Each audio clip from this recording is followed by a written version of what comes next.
Blessing ng ano? Kasi ito sigurado ko sa'yo. Ito surefire ako sigurado ko sa'yo. Hindi ginusto ng Diyos yan. Kayo-kayo lang ang pumili niyan. CHR, bakit nung panahon ng drug war ang ingay nyo? Bakit bago yung drug war wala akong balita tungkol sa inyo? At pagkatapos ng drug war wala na ulit balita tungkol sa inyo? Diba? Eh, yung mga pastor na yan, sa konting house show, Malakay 3:10, bring you all the tithes, dadalhin mo naman ngayon, 10% ng kinita mo. Kayo ba, natanong nyo na, pastor, ano ba ginagawa nyo sa pera namin?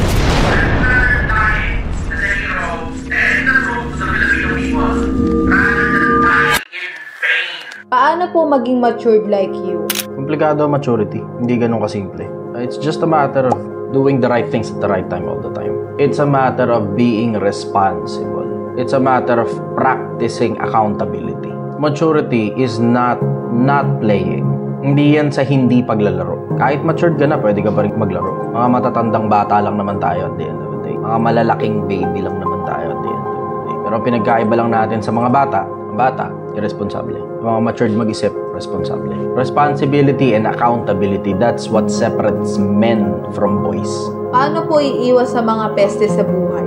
Tanggalin mo communication mo sa kanila. Minsan it's just a matter of stepping back. Bakit ba kasi nagsusumaksa ka sa mga taong tinuturing mo naman palang peste? Bakit kasi pinababayaan mong nakikipag-communicate pa rin kasi sila sa'yo? O baka gusto mo rin yan, sadista ka sa sarili mo? Minsan may mga tao sadista sa sarili nila eh. Alam na nga nila siraulo yung mga yun. Dikit pa rin ang dikit doon, tapos pinipilit nilang baguhin yung mga siraulo. Nagawa mo. If you don't have enough credibility para mabago yung mga tao na yan, walang pag-asa yung mabago yung mga tao na yan na ikaw gagawa. You should find somebody else na pakikinggan yung mga tao na yan kung makikinig sila. Pero the fact na kung kinoconsider mo na silang peste, ang tanong ko sa'yo, bakit kasi dikit ka ng dikit sa mga taong ayaw mo rin naman pala? Pag nasagot mo yung tanong na yun, baka sakaling makaiwas ka na sa kanila. Ulitin ko yung tanong, bakit kasi dikit ka ng dikit sa mga taong kinoconsider mo palang peste? Ano sir kapag nasa within environment mo?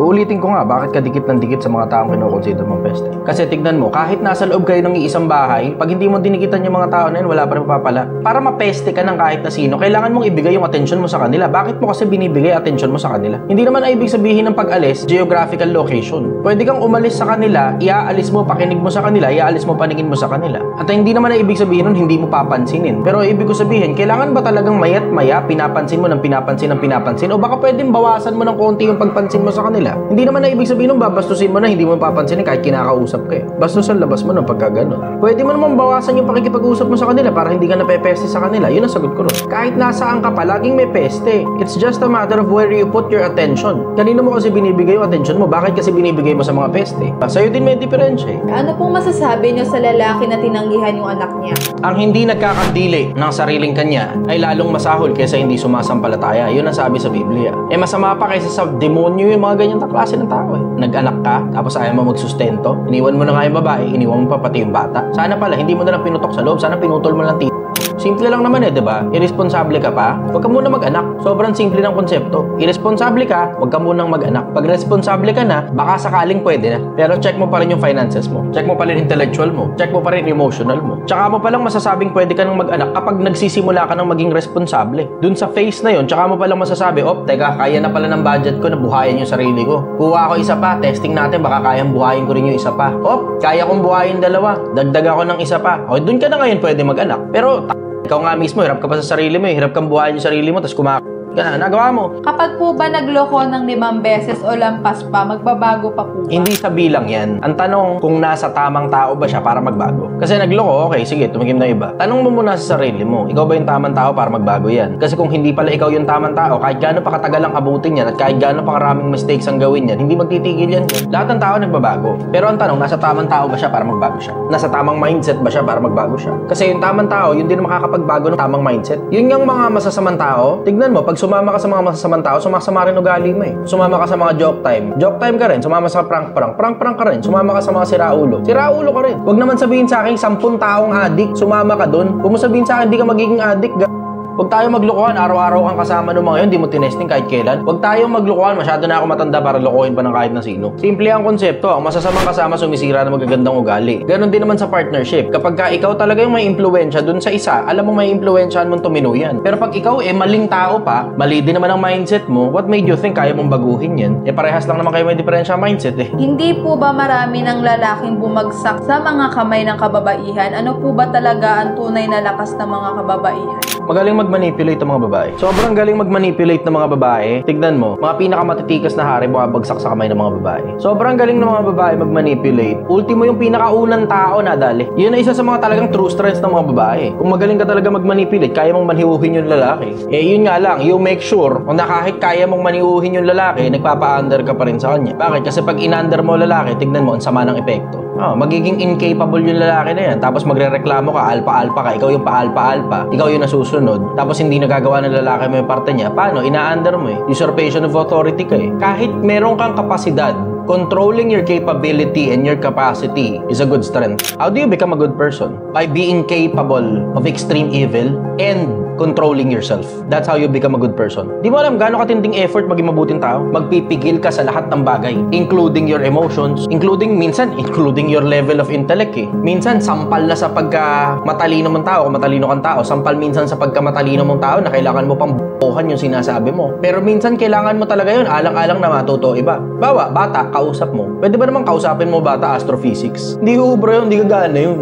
Ibababa mo ngayon yung level of intellect mo sa parang maiintindihan ng bata. Sampal sa'yo yun bilang tao. Pero you have to consider, short term yung sampal sa mukha mo. Pero ang long term yan, pag tumalino bata, dahil sa'yo kaya tumalino. So ano po ba talagang trabaho ng isang nanay at tatay bukod sa maging provider? Sila dapat yung naguhubog ng susunod na lahi nila. Paano magiging responsableng tao? Dapat pakita ng magulang. Paano magtrabaho? Pakita ng magulang. Paano maging mabuting tao? Pakita ng magulang. Paano halimbawa sa lipunan? Pakita ng magulang. Magulang dapat ang tagapagpakita niyan. Sila tagapaganda ng susunod na lahi eh. Kaya nga sinabi, turuan mo ang bata sa daan na dapat niyang lakaran. Pagka siya'y tumanda, hindi niya hiwalayan. Ano ibig sabihin? Ikaw na magulang may unang obligasyon na matuto ng tamang daan. Tsaka mo ngayon ituturo sa anak mo. Pag wala kang malay sa mundo, ano tuturo mo sa bata? Wala, gagawin mo talaga yung ginagawa ng karamihan magulang. Papatapan mo na lang sa institusyon ng gobyerno, tawag eskwelahan. Bahala na siya matuto ron, sana may matutunan. Bakit? Kasi kaming magulang wala kaming kaya ituro. Basta ang alam namin, itututok, ipapasok, ipuputok. Yun ang alam namin. Tututok, papasok, puputok. Tapos pag may lumabas na bata dyan, sa bahala na eskwelahan. Bahala na sila maghubog doon sa bata.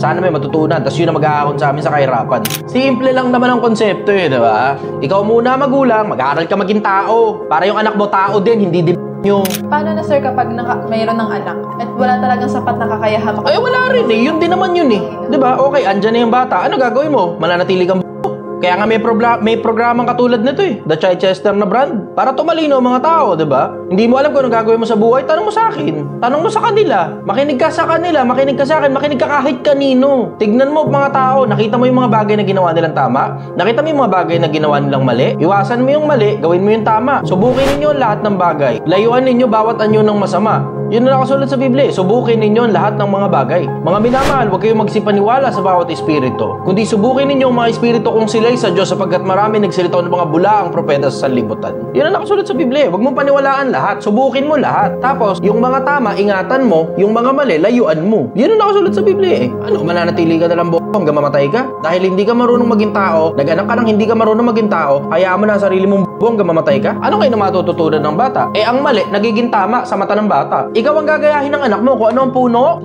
Sobrang simple ng konsepto. Ikaw ang hulmahan ng anak mo. Burara ka sa buhay, burara din yung anak mo. Ay, sabi mo, hindi naman nagagala kasi may mga iba. May mga iba, hindi lahat. Ang general majority, pag siraulo magulang, siraulo din anak. Paano mo nasabi, Chester? Malamang nakikita yung ginagawa mo, hindi gagayahin ka ngayon. Ikaw makasama sa bahay araw-araw eh. Mas matagal ka pa nga kasama kaysa sa teacher. Idol, ask po kung totoo ba ang guardian angel at demon. Turo po kasi ito ng mga teacher nung bata pa ako. Oo, totoo. Naniniwala ako ron. Sa ano nga, sa Quran, na nakasulat dyan, mga jinn eh. Nasa surah. At maraming iba-iba pang talatayan sa Quran. Sa Biblia, demonyo at saka anghel. Nakasulat yan sa Biblia, ang anghel ng Panginoon ay umahantong sa buong palibot ng nangatatakot sa kanya. Pero ang kinapupuntahan lang nun, yung mga taong designated lang talaga na tao ng Diyos. Hindi yan sa I will say, hindi yan madalas na pagkakataon specific na tao. Mas madalas na pagkakataon, may nakatoka sa isang grupo ng mga tao. Katulad ng anghel sa 7 iglesia na nasa Apokalipsis. Pero individually, lahat ng tao, hindi ganun. Hindi lahat ng tao meron. Hindi lahat ng tao merong anghel ng Panginoon. Hindi rin naman lahat ng tao may demonyo. May mga tao talagang, alam mo yun, nag-aantay pa ng gagawin nila. Tapos depende sa gagawin, depende rin sa takbo ng utak. Tsaka lang ngayon, susuwatuhan ng Diyos o susuwatuhan ng demonyo. May mga tao, kumbaga nag-aantay lang ng makikitang gawa sa kanila yung magkabilang forces. Idol, masama po bang magka-jowa agad ang mga kabataan o inspirasyon lang nila? Hindi siya sa konseptong masama o mabuti. Hindi siya sa ganun eh. It's a matter of practicality. Hindi kasi practical na binubuo mo pa yung pangarap mo tapos magsasaksak ka ng inspirasyon na alam mo namang walang kinalaman sa pangarap mo. Hindi practical yun eh. Kasi tignan mo, kahit saan pwede mong kunin ng inspirasyon eh. Yung bubong nyo tumutulo, inspirasyon na yan para makabili kang Bulkasil. Wala kayong kisame, inspirasyon na yan para makabili ka ng kisame. Yung pader nyo walang palitada, inspirasyon na yan. Magulang mo nahihirapan, kapatid mo hindi pa tapos ng pag-aaral. Lahat yan puro mga inspirasyon yan eh. Yung buhay ba na meron ka ngayon, gusto mo yan? Yung kinatutulugan mo sa gabing klase ng kama, gusto mo ba yan? Yung bahay ninyo, gusto mo ba yan? Gusto mo bang nagko-commute ka? Walang masama sa pag-commute. Pero kung gusto mong nagko-commute ka, gusto mo ba yun o gusto mo na sariling motor? O baka gusto mo na sariling kotse? Maraming pwedeng gawing inspirasyon. Eh bakit naman sa dinami-dami ng inspirasyon, yung inspirasyon pwede pang mabuntis yung pinili mo, pambira ka naman. Tapos tignan mo, pagka nabuntis mo yan, may inspirasyon ka talaga. O tignan mo, kasunod yan, expiration na. May expire ka, tignan mo, kaya yung pakiramdam wala ka makain. Ang dahilan kung ba't wala ka makain kasi binubuhan mo, nag-anak ka pa. Kasi sabihin niya, hindi blessing ikaya, blessing. Talaga ba, blessing? Blessing ng ano? Kasi ito sigurado ko sa'yo. Ito surefire ako sigurado ko sa'yo. Hindi ginusto ng Diyos yan. Kayo lang ang pumili niyan, pero hindi gusto ng Diyos na naglalabas ng mga irresponsableng tao. Ano ka? Yung mga irresponsableng tao, hindi gusto ng Diyos na naglalabas ng mga irresponsableng tao pa. Hindi gusto ng Diyos yan. Kayo may gusto niyan. Pinayagan lang kayo, pinabayaan lang kayo ng Diyos. So, agree ka po ba sa abortion? Pwede ako sumagot ng oo, pwede rin ako sumagot ng hindi. Pwede ako sumagot ng oo, kasi kapag ectopic pregnancy, mamamatay ka, hindi rin naman mabubuhay yung bata. Pwede. Pa-abort talaga yun. Kasi yun naman talaga resolution dun. Wala namang iba resolution dun eh. Ano, hihimasin mo yan. Nasa labas ng matres na bubuo yung bata. Alam mo namang hindi naman talaga magiging totoong bata yun eh. Alam mong mamamatay yun. Alam mo rin malalason yung nanay. Hihimasin natin yan, bawal ang abortion. Ganon. Pero on major cases, hindi uubra abortion. Mapatay ka ng taong nasa loob ng katawan eh. Hindi ako sumasang-ayon sa abortion. Hindi ako sumasang-ayon sa abortion. Simple lang yan. Huwag kang gago. Diba? Huwag putok sa loob. You park like an ass. Please do not reproduce. Use condom. Ano daw mas pipiliin mo? Maging masaya o maging tama? May mga bagay na tama na hindi ka masaya doon. May mga bagay na tama na masaya ka naman doon. Bawa, maging responsable kang tatay sa mga anak mo. Tignan mo reward nun. Mahal na mahal ka ng mga anak mo. Tama yun eh. Malungkot ka ba ron? Diba? Pwede ba naman parehasin eh? Bakit kailangan mo kasing maging maligaya sa pagkakamali? Si Moises, malaman mo kwento ni Moises ha? Si Moises, hindi birong yaman ng Ehipto, iniwan niya. Tapos pinili niya na tampalasin siyang kasama ng mga Ebreo. Isipin mo yung konsepto na yun, hindi birong yaman ng Ehipto, iniwan niya. Pinili niyang tampalasin siya ng kasama ng mga Ebreo, kasama ng lahi niya ng Israel. Alang-alang na makapanatili siyang sa Diyos. Pero ang sabi niya kasi, hindi niya pinili yung mga kayamanang nagsisikupas, kaligayahan sa pagkakasala. Yun ang sabi ron, kaligayahan sa pagkakasala na nagsisikupas yung kaligayahan na yun. Hindi importanteng maging masaya. Na oo, sige, may bearing yan. Pero between being right and being happy, choose be right. Paano po masusolusyonan ng droga sa Pinas at korupsyon sa ating bansa? Kailangan natin ng presidenteng katulad na naman ni Duterte. Tapos magrereklamo na naman kayo sa extrajudicial killings. Ay, nako, Pilipinas. Wala kang tulak kabigin, Pilipinas. Wala kang tulak kabigin. Ano yan eh? Sabi sa kawikang Ingles, as a rule, man is a fool. When it's hot, he wants it cool. When it's cool, he wants it hot. Always wanting what is not. Ang haba sa English eh, sa Tagalog maikli lang. Sala sa init, sala sa lamig. Alam mo, ito, tiga mo. Ito hindi ko maintindihan. CHR, Commission on Human Rights. Bakit nung panahon ng drug war, ang ingay nyo? Bakit bago yung drug war, wala akong balita tungkol sa inyo? At pagkatapos ng drug war, wala na ulit balita tungkol sa inyo? Ba't ganyan? Ano yan? Ano yan? Propaganda? Sinakyan nyo lang yung kasikatan ng drug war? Kasi ito, sigurado ko eh. Ito, nagtataka ako sa CHR na yan ha. Nagtataka ako Ako nag-iisip lang na taong bayan. Hindi ko kayo binabash ha. Huwag nyo mapagkamalian. Hindi ko kayo binabash. Pero ako, ordinaryong taong bayan, nag-iisip lang. Bakit nung panahon ng drug war, pag may napatay na kriminal o may napatay na sangkot sa droga, napalagay mo na baka hindi guilty o guilty. Pero sa technically, ang cargo sa kanya ay sangkot kuno sa droga. bakit nandun kayo nagsisisigaw? Pero bakit pag may nang hold up na addict at napatay yung hino-hold up, ba't hindi kayo nagsisisigaw? Ba't wala akong mabalitaan sa inyo na CHR, dapat ipagtanggol, dapat ipaglaban natin yung namatay, na binaril ng addict sa mukha? Ba't wala? Bakit? Ano yan? Parang mali yata kayo na ipinagtatanggol, CHR. Ngayon, wala na akong balita sa CHR. Hindi ko alam na may nag-i-exist pala na ganun bago nagkaroon ng drug war eh. At oo, nakakabalita ako pero hindi ko alam na malaking organization pala yan. Commission on Human Rights na yan. Wala akong pamalay-malay sa laki ng organization nila tapos biglang umingay ng panahon ni Duterte. Ano yun? Sinabayan nyo ba kasi kata nun? Wala akong balita sa kanila. Bago yun. Wala rin akong balita sa kanila. Pagkatapos ng drug war, wala na. As in, wala akong marinig sa kanila. Wala akong naririnig na kahit na social media o sa mainstream media, wala akong naririnig. Yan, nagtataka ako sa inyo. Ano yan? Bakit ganyan? Propaganda ba yan? Tanong naman po ito ni Patrick De La Rosa. Hindi ka ba na si Kristo ang susundin at hindi relihiyon? Mostly kasi mapagsamantala ang mga ministro at pastore. Ito ang problema mo. Si Kristo nagturo ng relihiyon. Pag hindi mo tinanggap yung relihiyon ni Kristo, palagay mo ba may pag-asa ka ron? Si Kristo nga mismo nagturo ng relihiyon. Nasa Santiago yun eh. Ang dalisay na relihiyon ay ito. Dalawin ng mga babaeng bao sa panahon ng kanilang kapigatian at ingatan ang kanyang sariling walang sala sa sanlibutan. Ang dalisay na reliyon at walang dungi sa harapan ng ating Diyos at Ama ay ito. Dalawin ng mga ulila at mga babaeng bao sa kanilang kapigatian at ingatang walang dungi ang kanyang sarili sa sanlibutan. Ayun, nakasulat to, nasa 1.27 na Santiago. Ano ibig sabihin? Si Kristo mismo nagturo ng reliyon. Baka hindi mo lang kasi alam kung ano ibig sabihin ng reliyon kaya tuloy ayaw mo, diba? Ibig sabihin ng reliyon, yung mga seremonya, yung bang paraan ng pagsamba, ganun. Kasi pag chinek mo yan, galing sa lungguahing original na pinagamitan dyan, Treskia nakasulat. Yung Treskia, ceremonial observance, worshiping, ang sabi. Worshiping, pagsamba. Pwede ka ba naman dumiretso kay Kristo nang wala kang pagsamba sa tatay niya? Sino bias mo sa Bini? Hindi ako nanonood sa kanila. Hindi kasi ako interesado sa mga ganun eh. Alam mo ito, Pilipinas, maintindihan nyo paano tumatakbo utak ko. Maingat ako sa mga bagay na pinakikinggan ko. Although, nagtatangkilik pa rin naman ako paminsan-minsan ng joke time. Paminsan-minsan na chat lang. Pero hindi ako masyadong nakikinig sa mga kanta na I will say good times. Kasi yung mga kanta nila, pang good times talaga yun, masarap talagang pakinggan. Yan yung mga habang bumabiyahe ka, papunta ng probinsya tapos madaling araw, masarap pakinggan yan.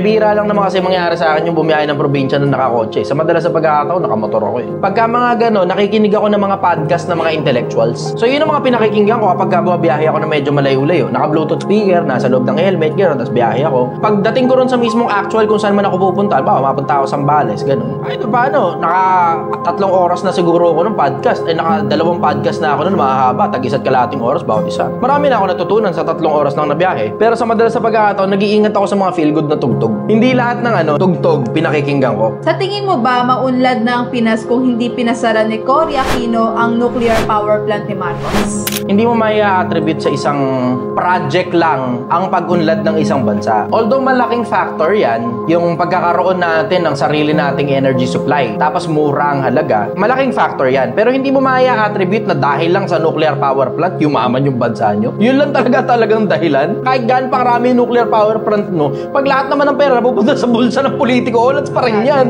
Anong masasabi mo, brother, sa sinasabi ni Senator Robin Padilla na pag-usapan na maghati na lang daw sa profit sa West Philippine Sea, 60% sa China at 40% daw sa Pinas? Kung West Philippine Sea in general, labas ng EEZ, okay lang yan. Kahit nga 50-50 pa eh. O kahit 80-20 pa eh. 20 sa atin, 80 sa kanila. Okay lang. Kasi labas naman ng Pilipinas yan. Pero yung sakop ng boundary natin, bakit tayo makikihati-hating nga yun? Napasok sa 200 nautical miles, tapos nanalo pa tayo sa International Tribunal. Ay, nako! Pero ito nga kasi isang problema mo dyan. Hindi nag-give up ng China yan kasi masyado na malaki ginastos nila dyan. Lods, naniniwala ka ba sa experience is the best teacher? I will say God is the best teacher. Kasi kahit di mo pa na-experience, papakita niya sa'yo. Tingnan mo yung nangyari kay Juan Apokaliptico, diba? Pinakita sa kanya kung ano mangyayari. 7 kandelero, etc. diba? Pagka sumasangguni ka sa Diyos, magbibigay siya ng mga sagot sa'yo na hindi mo pa na-experience kahit kailan. Sir, ano po ang magiging epekto ng gera ng China at Pilipinas sa e-commerce or online selling? Siyempre, obviously, babagal, malulugi. Kasi ngayon, yung sa e-commerce, para makapag-sign up ka sa Shopee at saka sa TikTok Shop, kailangan na ng business permit. Para lang makapaglaging ka doon sa dalawang platform. Ang dami na nang nagtanggal ng mga shop nila eh. Isipin mo, business permit pa lang yun. Paano pag nagkagera pa? Isipin mo yung konsepto na may gera sa Metro Manila, nandito sa sentro ng komersyo. Tapos nandito din ang opisina ng JNT. Paano mo i-deliver yun? Pasensya na po kayo ha. Antay lang po kayo dyan sa Mindanao kasi matapos yung gera namin di sa Metro Manila. Hindi ubra. Hindi kagana. Maraming industriyang magsasara, madaming industriyang mayayari pag nagsimula gera. Sabi ni Sinando E. Lazarte, brother, pa-shoutout po. Birthday ko ngayon. Salamat po sa Diyos. Ingatan kayo lagi. Ikaw at si Gabe. Happy birthday sa'yo, brother. I wish you all the best in life and in career. Galingan mo sa buhay, we only get to live one. Supposed to be dapat hindi ka lang ngayong araw masaya. Dapat lahat ng araw ng buhay mo, piliin mong maging tama, piliin mong maging magaling, piliin mong maging matindi. Pag marami ka nang narating, and when you look at your life, pag nag-audit ka ng buhay mo, pabalik, makikita mo ang dami mo palang trophies. Tapos yun na rin mismo makakapag-produce sa'yo ng kaligayahan. Sa tingin mo po ba, Sir Chichester, mapupunta ka po ba sa langit o sa impyerno? Hindi ko alam. It's not for me to judge. Baka sa impyerno, ganun. Saraulang tawa ko eh. Pero, diba, ayoko katulad yung sarili ko. Ayoko katulad yung sarili ko kasi mangyayari, okay, mapunta na rin lang naman tayo impyerno. Di tapusin natin to. Hindi nga eh. Hindi pa nga tapos eh. It's not the end until it's the end. Sa akin naman, habang may buhay, may pag-asa. Ang gusto kong isipin, baka may pag-asa ako sa kabilang buhay. Baka may pag-asa. And I would rather think, diba? I would rather think na may pag-asa ako kasi isipin ko wala akong pag-asa. Kasi wala pakinabang sa akin yun eh, diba? I'm a big believer of practicality. Importante sa akin practical sa lahat ng bagay. Including my life, including heaven and hell, including believing in God. Lahat ng bagay, sinasamahan kong practicality. Bakit? Kasi pag di mo sinamahan ng practicality, wala kang kamalay-malay, tinatartado ko na pala ng religious leader mo eh. Wala kang kamalay-malay. Yung mga inaabuloy nyo sa kanila, kayong mga galing pa sa ilalim ng tulay, tapos pagdating ng linggo, sama-sama magsisisamba sa isang simbahan, yung dinodonate mo pala sa kanila, pinambibiling sports car at pangbiling mansion. Yung konting bariyang meron ka, akala mo, iaalay mo sa Diyos, bibigay mo lang pala sa pastor, tapos yung pastor, kakayaman pala niya yun. Diba? Yung mga pastor na yan, konting house show, malakay 310, bring you all the tithes, dadaling mo naman ngayon, 10% ng kinita mo, tapos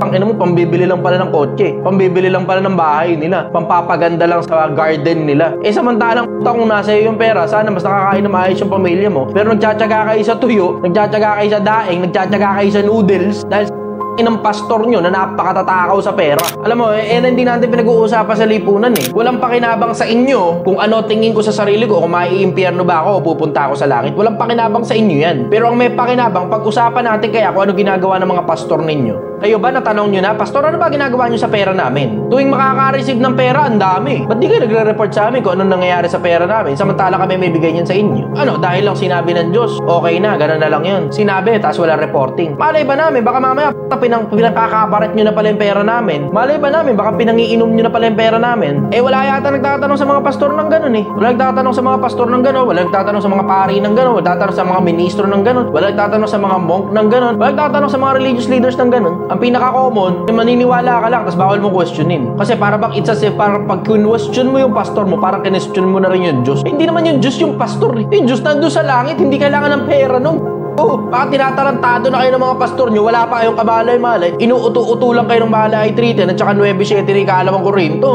Dadalawang talata lang yung alam, parehas tungkol sa abuloy pa. Makaalam ng tungkol sa aral, John 3:16 lang ang alam, wala na iba. Dahan-dahan ka sa paniniwala sa mga siraulo, Pilipinas. Ang pinakamalalaking mga siraulo, mga leader ng relihiyon. Kung di ba naman siraulo, nag-handle sila ng kaluluwa ng kapwa-tao nila papuntang impyerno. Pero di mo na alam yun. Kasi ikaw sumasampalataya ka, paniwalang-paniwala ka. Ang labas mo tuloy ngayon, uto-uto. Tapos wala kang malay, yung perang pinagbibigay mo pala sa kanila, pinanggagaranatsa at pinangkakapreach at pinangkakabaret na lang nila. Pilipinas, ingat ka. Napakaraming religious organization sa Pilipinas na ang interest lang yung pera mo. Mismong si Rizal ang may sabi. Sa liham ni Rizal sa kadalagahan ng Malolos. Ang sabi ni Rizal, nakakapagtaka. Bakit parang laging gutom ang kanilang mga Diyos? Parang laging gutom yung Diyos nyo? Parang laging kailangan ng pera? At parang ang hirap-hirap ng Diyos nyo? Parang, alam mo yun, kung ikaw nga minsan ka lang mangutang eh. Isipin mo yung konsepto na ikaw mismo, minsan ka lang mangutang, minsan ka lang magipit, pero magtataka ka, ang tunog ngayon ng Diyos sa mga religious leaders, lagi na lang gipit linggo-linggo. Hindi ka ba nagtataka, Pilipinas? Kanta ka ng kanta, sayaw ka ng sayaw, diba? Ginagawa na lang parang ginagawa parang concert na lang yung religious organization nyo. Ganun kayo ng ganun, ganun kayo ng ganun. Tapos pagkatapos nun, ganun kayo ng ganun. Pagdating sa pera, bigayan ng bigayan, hingian ng hingian, 10% ng 10%. Si Kristo at saka ang mga apostol ba, nag-practice ba sila ng 10%? Anong mo nga? Pastor, saan po ba mababasa sa Biblia si Kristo nag-utos na mag 10% ang mga miyembro? Saan ba yun? Meron ba ganun talata sa Biblia? Kasi binasa ko buong Biblia, wala akong ako makita eh. Ang nabasa ko, yung na kay Mateo. Sa aba ninyo, eskribas at pariseo. Kayo mga pagpaimbabaw, nagbibigay kayo ng ikapo ng yerba buena. Dapat ninyong gawin yan. Ngunit huwag ninyong pabayaan ang mga mahalagang bagay ng kautusan. Nakasulat yun sa Biblia. Si Kristo, sabi, dapat nyong gawin yan. Ang kausap, eskribas at pariseo. Na mga dati nang nag-iikapo, inabutan niyang ganun na ang gawain. Pero hindi mga apostol niya at hindi rin mga kasama ni Kristo nag-iikapo. Wala kang mababasa nun sa Biblia. Hanap ka talata. Talatang may si Kristo nagturo ng ikapo. Hindi ka ako naparito para sirain ang kautusan. Nandito ako para, sunto pa rin ang kautusan. Talaga ba? Ikapo ba tinutukoy dun? Sa dinami-dami ng kautusan, ikapo talaga nasa isip ko tinutukoy dun. Alam mo, Pilipinas, huwag kayong uto-uto.